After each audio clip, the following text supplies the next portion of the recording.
I really don't understand why Tate Paul didn't file a restraining order against Taylor Paul 3 years ago. The Barstool incident, before she even got pregnant with Ever. Why didn't you file the restraining order then?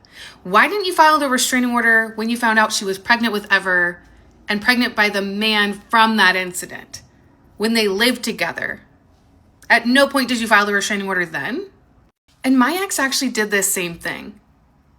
When I moved in with someone after him, didn't file a restraining order then. Didn't file a restraining order when I told him, hey, you're right, this person is like a little out there. I didn't go into detail, but I said, can you keep our child while I evict him? Didn't file a restraining order then. Didn't even modify custody then. Didn't say anything. My ex actually filed for a request of modification of custody. He wanted primary custody the same month that I was granted a restraining order against the dangerous person, against my third child's dad. And on top of that, not only did I renew the restraining order because there were violations, but every time I talk about it on social media, that same ex that tried to obtain primary custody tries to say, oh, I still have this person living with me. No, I'm talking about my story. I am talking about my personal experience. I am talking about what happened to me. Doesn't mean that it still is. And it seems very similar to what Taylor is going through.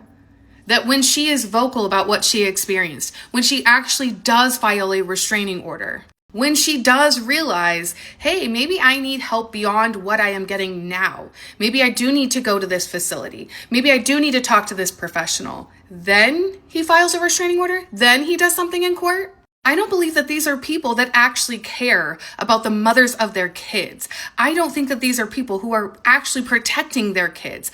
I believe that these are people who are trying to obtain some kind of information to then dangle that information over the victims' heads. You are an extremely manipulative person if you are trying to play the role that you are actually this concerned co-parent, you care about who's around your kids, but you don't do anything until the victim gets to a point of protecting themselves, of talking about what happened to them because of somebody else. Because if you were a safe person, if you were a safe co-parent, you would actually be proud of your co-parent for being empowered and wanting to speak up enough, not only enough, but actually getting a restraining order against a dangerous person and protecting your kids.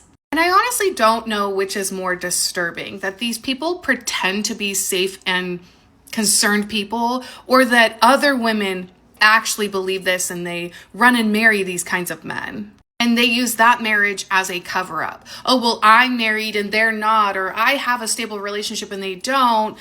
Instead of realizing that it is these pick-me women that enable these kinds of men, and it's just all a cover up for this like covert tactics, for these manipulative actions.